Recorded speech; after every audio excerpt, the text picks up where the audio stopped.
চারপাশে প্রচুর মানুষের সাথে দেখা হবে, অনেক ভিড় ঠেলে এগোতে হবে, অনেক রকম কথা কানে আসবে। শুধু আপনাকে যেটা করতে হবে সেটা হলো ইগনোর। জীবনে কিছু মানুষ আবর্জনা ছড়াতে আসবে, তাদেরকে আগাছার মতো উপড়ে ফেলে দিতে হবে। লাইফ আপনার বাউন্ডারি আপনাকেই সেট করতে হবে। নেগেটিভিটি যেখানে দেখবেন শতান সেখান থেকে দূরে সরিয়ে নেবেন নিজেকে। শুনতে খারাপ হলেও আপনার কাছের অনেক মানুষ আপনাকে খারাপ দেখতে চায়। তারা চায় সহানুভূতি নামক মলমের তলে একটু কাটা ঘায়ে নুন ছিটাতে। আপনি সিম্পলি সেই সুযোগটাই দেবেন না। অযথা তর্কে যাবেন না, বোঝাতে যাওয়ার কোনো প্রয়োজন নেই। আপনার সামনে যদি বলে আপনি অশিক্ষিত, তাই মেনে হেসে বেরিয়ে আসুন। ও যে সময় আর এনার্জি বাঁচিয়ে নিলে ব্যাস কেল্লাফতে।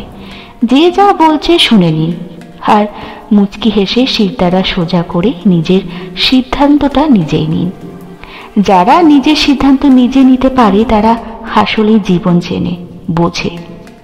আপনাকে নিয়ে যখন বাকিরা সমালোচনা করতে ব্যস্ত থাকবে, আপনি ঠিক সেই সময় গাছ লাগান, ঘুরে আসুন, রং তুলি নিয়ে ক্যানভাস সাজান, বাড়ি গোছান, গল্প পড়ুন, হারমোনিয়াম নিয়ে বসুন, আরও দুটো সাহিত্য পড়ুন, নিজের পুরনো ফটো দেখুন, ব্যাডমিন্টন খেলুন, ফটো তুলুন, চা খেতে বেরিয়ে পড়ুন, সেলাই করুন, পুজো করুন। মোট কথা তাদের কথায় রিয়্যাক্ট করবেন না, যা বলছে বলুক। আপনার কানে এলেও ফেলে দিন।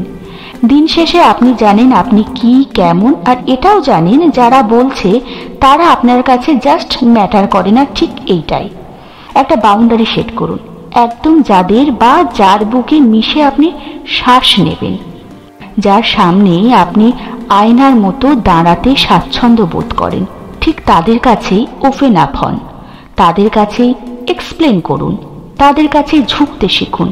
কারণ হয়তো তারা বা সে আপনাকে খারাপ দেখতে চাইবে না।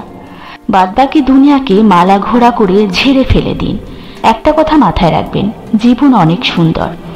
আপনি যে জীবনটা বাঁচতে পারছেন সেটা অনেক সুন্দর। আপনাকে শুধু মাঝে মাঝে গজিয়ে ওঠা আগাছাগুলো মিটিয়ে ফেলতে হবে, অথবা কোণে একটা কাঁটা ঝোড় দেখতে পেলে সাইড কাটিয়ে চলে আসতে হবে।